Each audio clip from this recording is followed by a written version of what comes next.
Good evening. Good evening. You're listening to the Mouthmanpodcast. I'm Darrell, the Mothman. And I'm psychic medium Amanda. And we're going to be talking about the paranormal tonight. Amanda, it's been brought to my attention that you spoke to some people this week, had some very interesting paranormal encounters, especially one friend of yours. Do you want to explain a little bit about that? Sure, I'd love to. I have a friend, Sharon, who I had not seen for probably about 15 years. And I wanted to meet up with her, go to lunch, and just kind of catch up. And I knew she was really open to the paranormal, and I knew that was something we had in common. So I thought, she would be fun to talk to, see what she's been up to in the paranormal world, and just kind of share what I've been doing.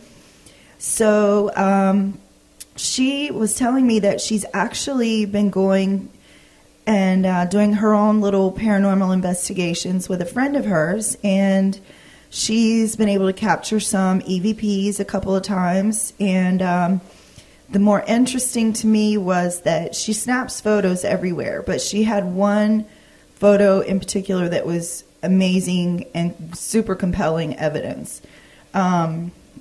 She had gone, she had a brother before she was born who he passed away before she was born at the age of 6.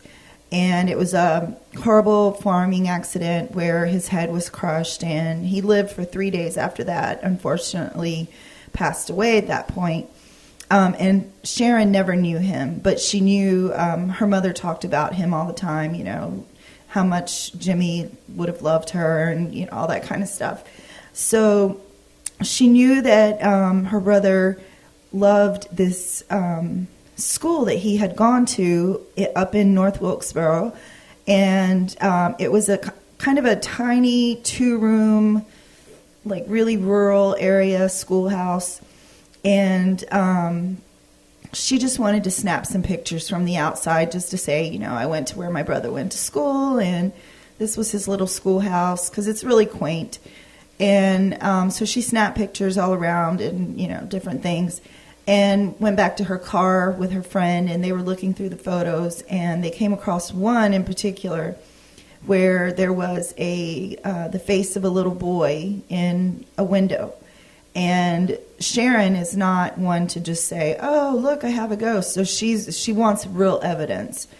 So she ran back to the schoolhouse, and they checked the windows, and they wanted to look for condensation or dust or anything that could have been distorting, even the angle of the sun. She checked, and none of that was distorting the window. It was a clear window pane at that time. So they enlarged the photo a little bit more, and sure enough, there's the face of this little boy who's clutching onto the windowsill with 2 hands, and his head is turned as if he's looking toward the chalkboard. So she showed me this photo and explained the whole story, and then she goes, now, Amanda, I want to show you the picture of my brother. And she showed me the picture of her brother at the age of 6 before he had passed away, and you can't discount it. It's him. It looks identical to him. Face shape, hands, everything. So I thought it was really cool. And she was like, maybe he was just telling me, hey, I'm still here. I love my school. And I told her, I said, I hope his friends and teacher and everyone's there having a good time. And I'm sure they are. Now, your friend, as she, you were saying something too about that she likes to go to graveyards? She does. In fact, we've got a graveyard we're going to go visit this weekend, where my great-great-grandmother is buried. Whoa, wait a minute. Maybe you ought to wait so I can go on that one. Oh, yeah, for real, because she was a spiritual medium as well. So we think it kind of runs in the family on her side. I didn't even know her name until I actually got it. I got her name through a meditation. I got the name Mary and the number 22. And then I went, and my mom didn't even know her name. So I had to do family research through Ancestry.com and found her. And her name was Mary Catherine. And 22, she was born the 22nd of February. So I thought that was pretty amazing. So now I'm like, now I need to see her grave. now that's one of the graveyards that I like to see right at dusk or early evening. Yeah. Or maybe in the witching hour. Take some pictures, get some EVPs. There you go. Now, I want you to talk a little bit about your... you're new into this, right? You never dealt with this entity that's inside you that helps you communicate with whatever powers that you're communicating with. This is pretty recent. Yeah. What brought this on? Looking back through my childhood, it's always been there. And there came a point where, as a family, I used to be able to feel when things were happening. And it just was really natural to me. You know, most of us call that gut feeling. Right, okay. Yeah, like, oh, mom's going to be home in 5 minutes, or, you know, dad's ringing the phone this time, that kind of thing. So I kind of had that. Didn't have a whole lot of experiences when I was young, but I really turned it off because I ended up going to seminary for my undergrad.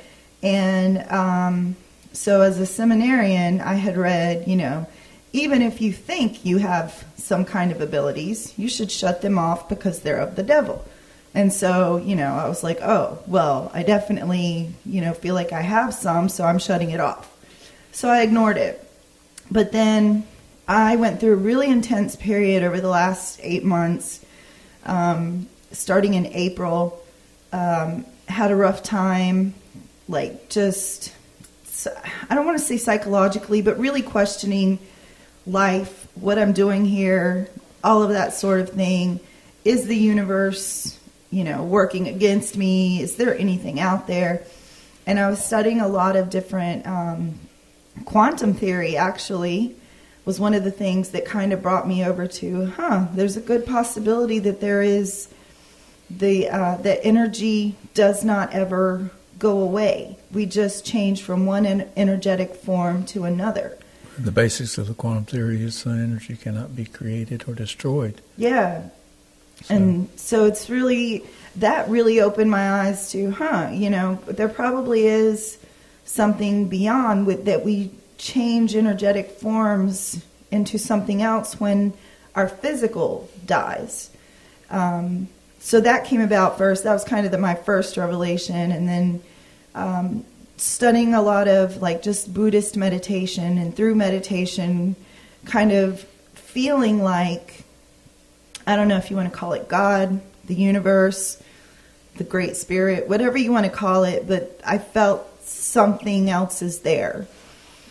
And we talked about that on our last podcast, which is will probably be aired on the radio station. But we talked about, you know, God stated that man was created in his image, but we don't know what his image really is. Right. It might have been that he created our image of energy based on him being the all-powerful energy, which he is, the all-powerful. Yeah. We dwell on this beliefs in the Bible, and you know, and I'm 100% believing there's a ultimate power. We create our gods through our history. We've always had the sun god. We've had Apollo. We've had Zeus. Man has always created a god. He needs something to believe in, and we need to believe into something to make us whole. It's just that this energy, I think, that we're involved in is being channeled through this body, which is a conduit. And this conduit is very weak, and that's the reason that some people live a little bit longer than others. That maybe it's just like they get a better car than I've got. You get a lemon sometimes. That's so true. And so, here again, we talk about science and we talk about religion. In my opinion, they're all one. We just, man needs to prove things, and that's the reason we go for the science angle, and man needs to believe things, and that's the reason we go through the religious angle. And I think if you can marry the two, one of the reasons I really love quantum theory is I feel like it is this unity of religion and science.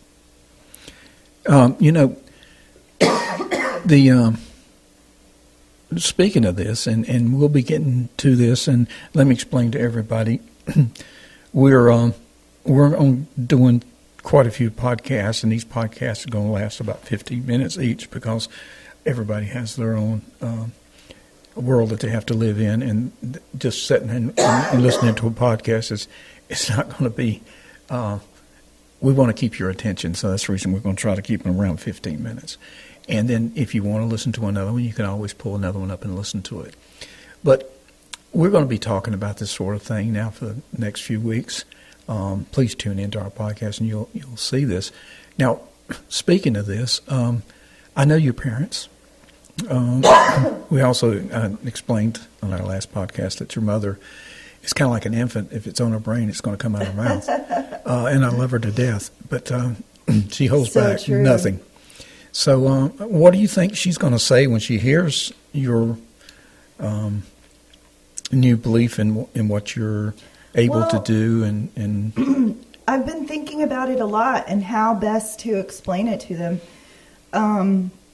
I haven't come to my final speech yet. I'm still working that out. You know that's going to have to come to a head pretty soon because they're probably going to be listening to these podcasts. Well, I'm planning as soon as they get back from their little trip to just kind of say, hey, can we just sit down for a minute and just explain it? Because to me, it has deepened my belief in a higher being that I call the universe or spirit. I'm comfortable with calling it God. That's fine too. It's really deepened that belief. I feel like I have reconnected with Christ in some way, at least by his example for now. That I think that he left an amazing example, but I think there's also a connection there that I'm looking toward. But what are they going to think about me talking to dead people? You know, I've talked to my grandmother. I've talked to my cousin. I talked to my dad's grandmother. And I have proof. I've written things down. I've told people before I checked. You've said some things that you shouldn't have known. Is that correct? Exactly, yeah. And and with everything, what I do is I go into a meditative state. And I connect with spirit, ask questions, or connect with an individual soul. And then I write things down at that moment so that if it's going to be validated later, they know that it was written down beforehand. I'm not sitting there with pen and paper when someone's talking to me. So I try to make sure things are validated. Not everything is validated. Some things are kind of crazy. It's like, oh, well, that must have been my thought.